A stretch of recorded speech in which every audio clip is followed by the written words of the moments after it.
নমস্কার বন্ধুরা, হরে কৃষ্ণ, রাধে রাধে। কেমন আছো সকলে? আশা করি আমার সকল বন্ধুরা খুব ভালো আছো। তো আমাদের পুরুষোত্তম মাস, মল মাস বা অধিক মাস সমাপ্ত হতে চলেছে। সোমবার দিন থাকবে সোমবার, আর এই দিন হচ্ছে অমাবস্যার দিন।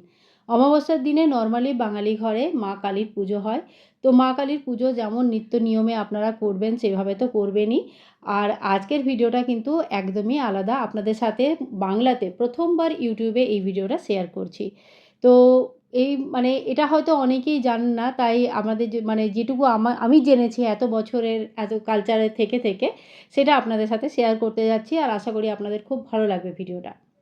যেহেতু অধিক মাসের শেষ দিন, সেহেতু সকাল সকাল ব্রহ্ম মুহূর্তে ঘুম থেকে ওঠা উচিত। দেখুন বাইরেটা এখনও অন্ধকার, আর এই রকম পুরো একটা মাস, পুরো মাসটাই আমি এরকম 4টে পৌনে 4টের সময় উঠতাম। আর ভোরবেলায় উঠে স্নান পুজো সমস্ত কিছু করেছি, যেগুলো আপনাদের সাথে শেয়ারও করেছি। শেয়ার করলে পরে অনেক কিছু দেখে পড়ো না মানুষের ভালো লাগে আর শিখতেও ইচ্ছে করে। তো সবথেকে আগে ব্রহ্ম মুহূর্তে ওঠা দরকার। আর ওঠার পরে কিন্তু ঘরে স্নান করে নেওয়া দরকার। আর দেখুন একটা কোয়েশ্চেন থাকে যে ব্রহ্ম মুহূর্তে উঠেই ঝাঁট মোছা করাটা কি বাঞ্ছনীয়? তো ঘরটা পরিষ্কার তো থাকতেই হবে। তাতে আপনি আগের দিন থেকেই পরিষ্কার করে রাখুন, অথবা সকালবেলায় করুন। সকালবেলায় যদি ইচ্ছে না করে তাহলে আগের দিন থেকেই করে রাখুন। চানটা করে নিয়েছি। আর অমাবস্যার দিনে কিন্তু যারা বিবাহিত স্ত্রী তাদের কিন্তু চুল ধোয়া উচিত নয়। অমাবস্যা, পূর্ণিমা, একাদশী, বৃহস্পতিবার এই দিনগুলোতে চুল ধোয়া উচিত নয়। তো আমিও চুলটা ধুয়ে নিয়ে আজকে, আর এবারে আমি বাড়ির নিত্য পুজোটা করব। বাড়িতে অমাবস্যার দিনে যদি সোমবারের দিনে অমাবস্যা পড়ে তাহলে সেই সোমবারই অমাবস্যার নাম হয় সোমবতী অমাবস্যা। সোমবতী অমাবস্যা মানে যে অমাবস্যাটা সোমবারে পড়েছে, এটা অনেক অনেক বেশি মাহাত্ম্যপূর্ণ হয়ে যায়। কেন হয়? কেননা সোমবার দিন যখন অমাবস্যা পড়ে সেটা বছরে অনেক কম সময়ে আসে, খুব একটা বেশি আসে না, হয়তো পুরো বছরে একটা দুটো এইরকমই আসে। আর এই দিনকে অশ্বত্থ গাছের পুজো করা, আর যদি সম্ভব না হয় তাহলে বাড়িতে তুলসীর পুজো করা ঘরের সমস্ত রকম দারিদ্রতাকে দূর করে।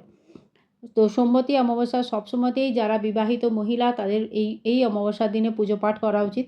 পিতৃদোষ নাশের জন্য এই অমাবস্যা অত্যন্ত গুরুত্বপূর্ণ। আর এইবারের সোমবতী অমাবস্যা এই জন্য আরও গুরুত্ব বেড়ে গেছে, কেননা এটা অধিক মাসের শেষ দিন, অমাবস্যার দিন, সেটাও আবার সোমবার পড়েছে। তাহলে সব কিছু যখন অনেকগুলো 2-3টে যোগ যখন একদিনে হয়ে যায় না, তখন সেই দিনটা অনেক বেশি মাহাত্ম্যপূর্ণ হয়ে যায়। অমাবস্যার দিনের কিছু ছোট ছোট নিয়ম আছে যেগুলো আপনারা নিশ্চয়ই করবেন। যেমন যখন রুটি বানাবেন তখন প্রথম রুটিটা গরুর জন্য বের করে রাখবেন। বাড়ির আশেপাশে কোথাও যদি গরু থাকে বা যারা দুধ দিতে আসেন তাদেরকে আপনারা দিতে পারেন।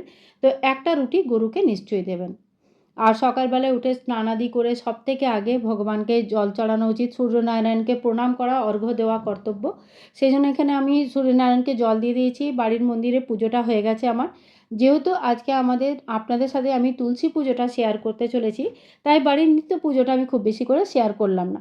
কারণ এই পুজোটা কেমনভাবে করি, কী পুজো করি, স্টেপ বাই স্টেপ অনেকবার আপনাদের সাথে শেয়ার করে রেখেছি। এখানে ওই হলুদ প্রদীপটা নিয়ে জিজ্ঞেস করেছিলেন না, যে এটা মাটির কিনা, এটা সেরামিকের প্রদীপ। এখানে একটা বড় মেলা হয়েছিল বিরাসত, ওখানে এসেছিল। 6টা প্রদীপ নিয়েছিলাম, মনে হয় 100 না 200 টাকা পড়েছিল 6টা প্রদীপে। বেশ ভালোই দাম পড়েছিল, কিন্তু প্রদীপগুলো এত সুন্দর দেখতে লেগেছিল যে আমি নিয়ে নিয়েছিলাম। ঠিক আছে। অমাবস্যার দিনে যেটা অশ্বত্থ গাছ, পিপল গাছ বলে বাইরে, বাংলার বাইরে পিপল বৃক্ষ নামে পরিচিত, সেই বৃক্ষে অশ্বত্থ গাছে দেবী দেবতা, ভগবান শ্রী বিষ্ণু, নারায়ণ, মাতা লক্ষ্মী, এমনকি পিতৃদেবতা প্রত্যেকে বসবাস করে, এবং প্রত্যেকে বসবাস করার একটা নির্দিষ্ট সময় থাকে। সেই জন্য যখনই পিপল গাছ যখনই অশ্বত্থ গাছের পুজো করা হয় তখন সময়টা কিন্তু খুব বেশি মহত্বপূর্ণ হয়ে যায়। সকাল দিকে সাধারণত পুজো করা হয়, এতে লক্ষ্মী প্রাপ্তি হয়। তো আমার এখানে যে বেল গাছ আছে, আমলা গাছ আছে, কলা গাছ আছে, তুলসী গাছ আছে। আমি এখানেই আমার পুজোটা, যেটা নিত্য নৈমিত্তিক পুজো, যেটা আমার ডেইলি নিয়ম, সেই অনুযায়ী আমি পুজোটা করে নেব। তার সাথেই মালা জপ করে নেব, ধূপ দ্বীপ প্রজ্বলিত করে নিয়েছি। তো এই জায়গার যেটা নিত্য নিয়ম সেটা কিন্তু আমাদের প্রতিদিন করতে হবে। যদি অধিক মাসের কেউ নিত্য নিয়ম নিয়ে রেখেছেন, স্নান, পুজো, কথা পড়া বা কোনো জিনিসের, তাহলে সেই নিয়ম অনুযায়ী নিজের পুজোটা প্রথমে করে নেবেন, তারপরেই কিন্তু অন্যান্য সব কিছু শুরু হয়। তো এখানে আমার প্রদীপটা এতভাবে জ্বলছে, কি সুন্দর লাগে না এখানটাতে সকালবেলা যখন বসি, সত্যিই খুব ভালো লাগে, বেশ ভালো লাগে দেখতে। এরপরে আমি এখানে 33 বাতির দীপদান করব। 33 বাতির দীপদান হচ্ছে, অনেকবার বলেছি, একবার আলাদা করে শেয়ারও করেছি কীভাবে করতে হয়। তো অমাবস্যার দিন তাই চালের আসন দিয়েছি, আর কলাবা মানে রক্ষাসূত্র যেটা, সেটা দিয়ে ৩৩টা বাতি যুক্ত একটা পলতে তৈরি করতে হয়, যেখানে ৩৩টা ধাগা থাকবে আর কি। সেটা দিয়ে পরে প্রদীপ প্রজ্বলিত করব ভগবান শ্রী বিষ্ণু নারায়ণ মাতা লক্ষ্মীর নামে। এই দীপদান কিন্তু মানে লাস্টের দিন নিশ্চয়ই করবেন, যদি সারা মানে পুরো অধিক মাসে না করতে পেরেছেন তাহলে লাস্টের দিন নিশ্চয়ই করবেন। বলে এই দীপদান অনেক অনেক বেশি পুণ্য দেয়, কেননা ৩ বছরে মাত্র একবার এইরকম দীপদান করার সুযোগ পাওয়া যায়, তাই এই দীপদান করা জরুরি। আর এই 10 টাকার কয়েনটা এখানে রেখে দেবো। আরেকটা কোশ্চেন এসেছিল, এই 10 টাকার কয়েনটা আপনি কি করেন? তো আমি কিছুই করি না, প্রদীপটা যখন ধুয়ে রাখি তখন 10 টাকার কয়েনটাও ধুয়ে পরে প্রদীপের মধ্যেই রেখে দিই। যখনই এই প্রদীপটা জ্বালাই ওই 10 টাকার কয়েনটা ইউজ করি। তো আমি প্রত্যেকবার আলাদা আলাদা কয়েন ইউজ করি না। আর এখানে 2টো লং আর একটা কর্পূর আমি দিয়েছি। লং আর কর্পূর নিশ্চয়ই দেবেন, এতে লক্ষ্মী খুব খুশি হন এবং মাতা লক্ষ্মী সবসময় ঘরে থাকেন। তো বাড়িতে সুখ সমৃদ্ধি, শান্তি, প্রসপারিটি থাকার জন্য, মা লক্ষ্মীর থাকা, শ্রীহীন বাড়ি কোনোদিনই বাঞ্ছনীয় নয় না? তো বাড়িতে স্ত্রী থাকার জন্য মা লক্ষ্মীকে ধরে রাখা খুব দরকার। তো প্রদীপ জ্বালিয়ে নিয়েছি, এরপরে আমি প্রদীপের একটু পুজো করে নেব। আর যদি একাদশীর দিনে এরকম দীপদান করেন তাহলে তিল দিয়ে দীপদান করা উচিত আসনে চালের জায়গায়, আর যদি অমাবস্যা বা পূর্ণিমাতে দীপদান করেন তাহলে কিন্তু চাল দিয়েও চালের আসন রেখেও দীপদান করা যায়। দীপদান হয়ে যাওয়ার পর সামান্য জল নিয়ে চারিদিকে ঘুরিয়ে এভাবে আচমন করে নেব, আর হাত জোড় করে পুজোতে পুরো মাসের যে পুজো হয়েছে তাতে যেটুকু ভুল ত্রুটি হয়েছে তার জন্য ক্ষমা অর্চনা করে নেব। এরপরে দেখুন, এরপরে যে কথা পড়েন বা কোনো যদি লক্ষ্মীর পাঁচালি পড়তে চান বা যেটা আপনাদের রেগুলারকার পাঠ, হনুমান চালিসা পড়েন, সেইটা পাঠটা করে নেবেন। হ্যাঁ, আরেকটি কোশ্চেন এসেছিল হনুমান চালিসা কীভাবে পড়তে হয়? তো দেখুন, ব্রহ্মচর্য ধারণ করতে হয় যেদিনকে আপনি হনুমান চালিসা পড়বেন, অন্তত সকালে উঠে স্নান আদি করে তারপরেই হনুমান চালিসা পড়া উচিত। দিনের যে কোনো সময়ে পড়া উচিত নয়, যখনই পড়বেন হনুমানজির সামনে একটি প্রদীপ জ্বালিয়ে একটি ফুল রেখে তারপরে পড়বেন।